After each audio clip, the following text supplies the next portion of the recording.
Well, baseball, softball season right around the corner. Some leagues already under play, but now before the ball players can play ball, you need umpires. Exactly right. And as 23 ABC's Scott Sheehan found out, in Tehachapi this weekend, umps are getting harder to find. Scott, what's the problem? Mike, Danielle, Little League officials say their umpires are unpaid volunteers and they preside over each game for the love of the game. However, lately, there's been a major problem interfering with umpires' love for the game. They have their own personalities. Strike! Especially when it comes to calling balls and strikes. Strike! For most umpires, their duty behind the plate is a calling. Jeremy Smith says he went from Little Leaguer to Little League umpire when he was 11 and did so after watching his dad officiate the game they love.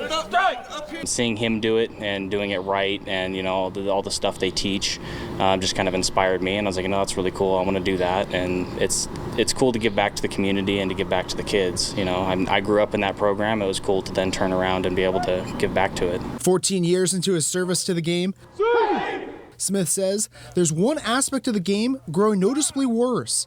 Coaches, parents, and other fans' abuse towards the umpires. We have to have thick skin, but I will admit it does get to me at times. I've definitely been at the receiving end of some unhappy coaches, unhappy fans, and we just have to rely on our training to tune it out, not let it get to you. But it is difficult. It's probably the hardest thing that we do.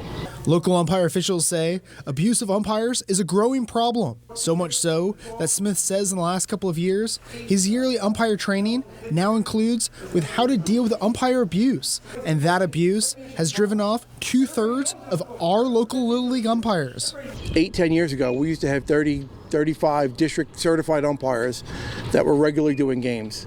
We're down to about 10 or 12 district umpires that go through certification training, will work for any league, that work regularly. Nobody wants to do it as much anymore. All right, one more time with the group, on the rubber. Last weekend, Tehachapi trained new volunteer umpires. Call it. Out! Along with teaching the proper mechanics and balls and strikes. Call it. To out and safe. They taught them with how to deal with umpire abuse.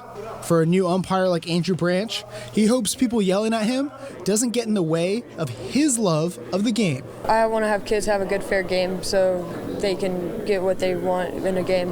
No bad calls. I want us to try to get everyone have good, fair games. The umpire who led last weekend's clinic says that any fan or coach who yells at umpires can take that district training course with him. And he says it's important to remember that there's a person behind the umpire's mask, and sometimes that person can be as young as 11 or 12. Reporting, Scott Sheehan, 23 ABC News.